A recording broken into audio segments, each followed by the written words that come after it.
Welcome to the deep dive. Today we're exploring some really deep insights from an 8th century Indian philosopher, Adi Shankaracharya. Yeah, a truly profound figure. His influence on Indian spiritual thought is just immense. Absolutely. And we're focusing on his core teaching, Advaita Vedanta. That's the philosophy of non-duality. Exactly, non-duality. It basically means oneness.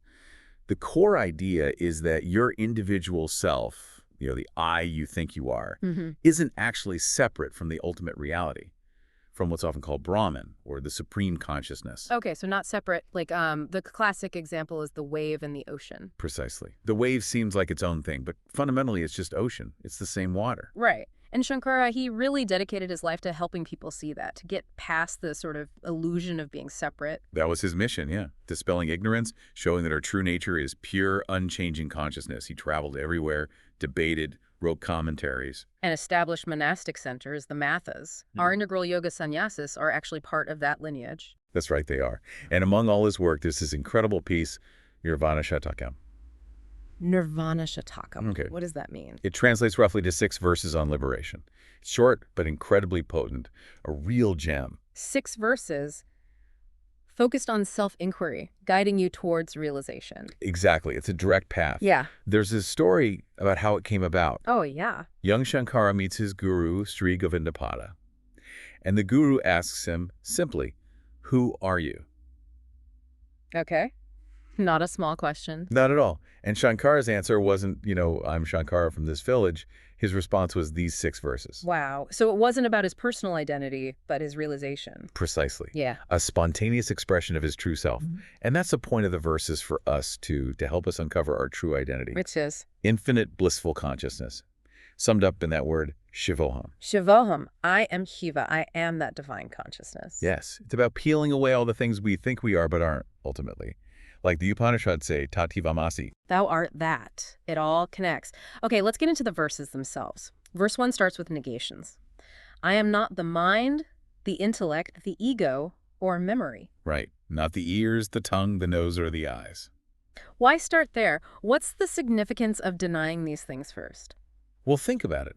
What do we usually identify with most strongly? Our thoughts, feelings, our sense of self, our memories, what we see and hear. Exactly. Our mind, our intellect, our ego, our senses, they're constantly active, constantly changing. We get so caught up in identifying with They're that. like, I'm angry, or I'm thinking about dinner, or I see a tree. We equate ourselves with those experiences. Right. But this verse is gently saying, hold on, are you really just those fleeting thoughts, just those sense perceptions? Because those things change all the time. Thoughts come and go. What I see changes moment to moment. Precisely. So the verse points us beyond that constant flux towards something unchanging, something deeper. It's like recognizing the sky behind the clouds. The clouds aren't the sky itself. That makes sense. The thoughts and sensations happen within something, but they aren't the container itself. You got it. And that Shivam repeated at the end of each verse. It's like an anchor. Ah, right. As you let go of identifying with the mind or senses, you're reminded, I am Shiva. You're grounding yourself in that deeper reality. It helps dissolve those temporary identities. Okay, verse 2. It continues the negation. I am not space, nor the earth, nor fire, nor wind. Now we're moving to the elements? Yes, the fundamental building blocks of the physical world.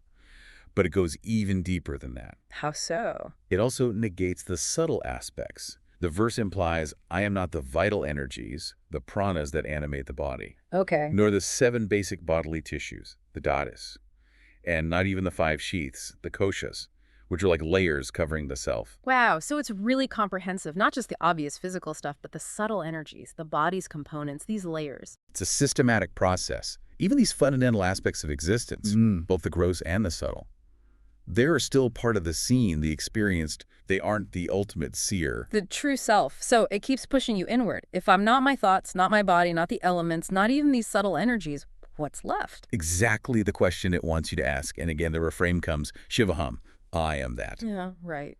Then verse 3 shifts focus inwards to emotions and desires. I have no hatred or attachment, no greed or delusion. No pride or envy. This one hits close to home for most of us, doesn't it? Definitely. Likes, dislikes, wanting things, feeling jealousy.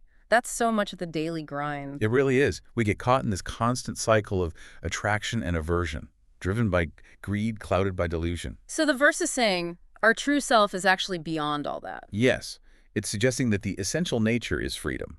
We aren't fundamentally bound by hatred or attachment or greed. Those are more like weather patterns passing through. Hmm. So the feeling of being trapped by, say, jealousy or desire, that comes from identifying with the feeling, believing I am jealous. Precisely. The verse points to a state that's inherently free, untouched by these emotional ups and downs. Yeah. It hints that we were never really bound in the first place. That's a powerful thought. That freedom isn't something to achieve, but something to recognize as already here. That's the core of it. It's about realizing your ever-free nature. Okay, verse 4. This one negates things like virtue nor vice, neither pleasure nor pain, and even father, mother, birth. Whoa. Yeah, this really challenges our usual frameworks. It's saying the self transcends these dualities we live by. Good, bad, happy, sad. Our whole moral and social structure, kind of. In a way. And even our biological identity, having parents, being born, Mm. these are seen as part of the phenomenal world, the world of change and appearance. So my true self isn't defined by whether I do good things or bad things, or by feeling happy or sad, or Yeah. even by the fact that I was born. According to this, no. Those are experiences within life, but the self is the constant reality behind those experiences.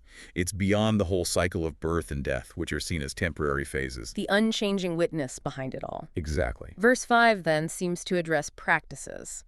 I need no offerings, no rituals, no scriptures. I am not bound by sacred words or pilgrimages. That sounds almost radical. It can sound that way, yeah. Yeah. But the point isn't to dismiss those things entirely. It's about the nature of liberation itself. Okay, how so? It's saying that liberation, realizing your true self, isn't something you achieve through external actions. It's not a result produced by doing rituals or chanting mantras or going places. Because it's already our nature. Exactly. The self is inherently free, pure consciousness. External practices can be incredibly helpful. Pointers, tools to quiet the mind, guides along the path.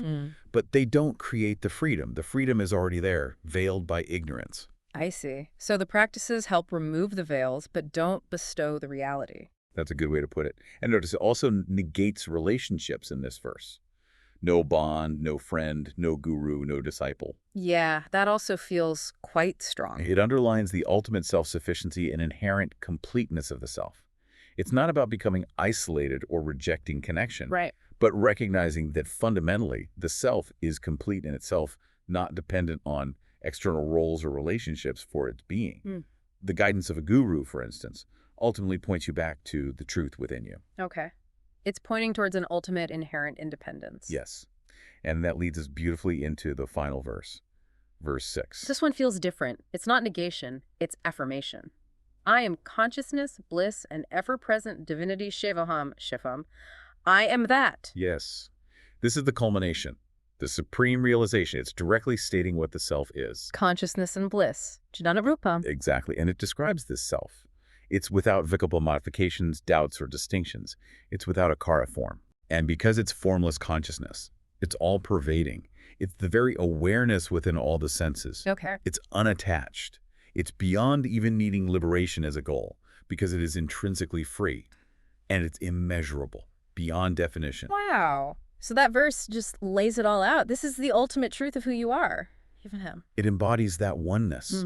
The journey through negation leads to this profound affirmation. So going through this process, understanding what you're not, and then affirming what you are, that's the path to liberation, to nirvana. That's the essence of it, yes. It's a radical shift in identification, moving from identifying with the limited, the body, mind, ego experiences, to identifying with the limitless, the eternal, the blissful consciousness. And if someone really contemplates these verses, really lets them sink in, what starts to happen? What are the effects? Well, one of the first things people often notice is a lessening of fear, especially fear of death. Because you start to realize your true nature isn't bound by birth or death. Exactly. If you truly grasp that you are this unchanging consciousness, the idea of personal annihilation loses its sting. It brings a kind of deep fearlessness. That makes sense. And freedom from suffering, too. Yes, because so much suffering comes from attachment, aversion, and identifying with temporary states, pain, loss, disappointment.